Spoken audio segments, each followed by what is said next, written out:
Hello everybody and welcome to Charlie's Calls for the month of January, and just wanted to talk about a couple things going on in the case.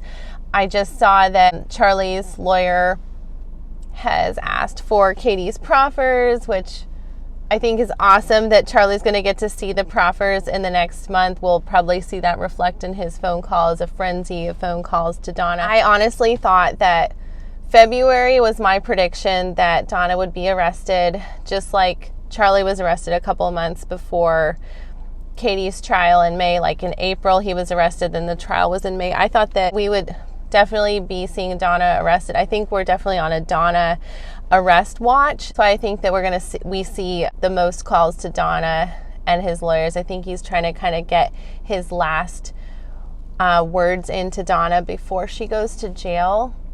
But I also think that it's, Rashbaum, of course, wants Katie's proffer sealed because once we see the truth, what Katie says is the truth about Donna, I think we would see a feeding frenzy of people, an outrage of why Donna hasn't been arrested, and Harvey and Wendy, and there would be so much outrage. I think that Daniel Rashbaum knows how inflamed our group can get about the Adelson'S not being arrested, so I can't say I blame him for having it sealed, and I think he's probably going to ask for more delays, being that he's starting to do depositions of all of the witnesses. I saw something in the file about interviewing James Geiger, which is pretty much a witness who's just the one who made the 911 call on the day that Dan was killed. So he's just really taking his time. But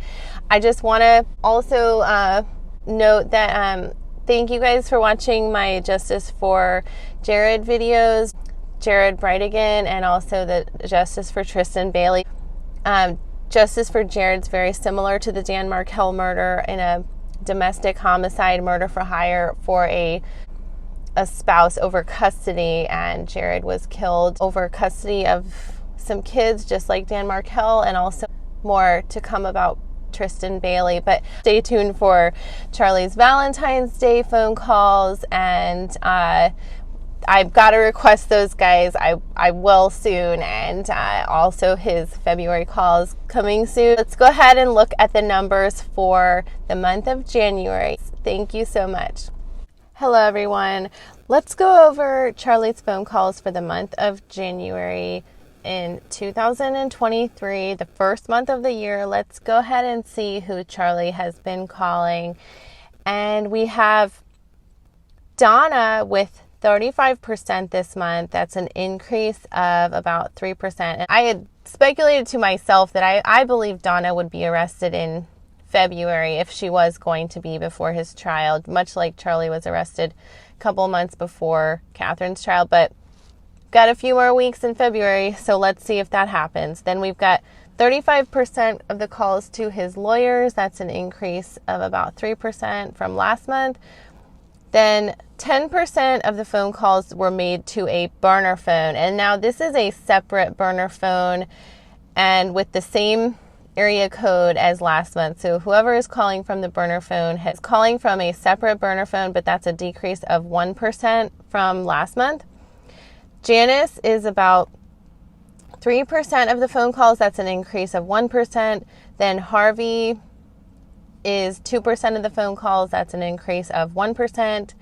And then a random new phone call is to a tracking of a package. And I believe that is because Daniel Rashbaum was supposed to have sent Charlie a new kind of like a chip for his MP3 player. He sent him an MP3 player without the correct chip in it, with his wiretaps and the things that Charlie's supposed to review. Please look for that as far as delays. They might claim that this package, the MP3 player was sent to him without this correct chip, and et cetera, et cetera. So many delays. Other phone calls was 13%, and that's a decrease of 4%. And those are phone calls that are just not very long in duration, or calls that we do not really find relevant to the case. That's a total of 298 phone calls, and the North Carolina burner phone changed phone numbers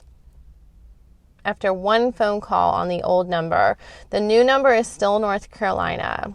No more trade alert calls, only 2 calls to his broker, which my mom put in the other phone call category. And big shout out to my mom. Thank you so much, Mom, for doing these breakdowns.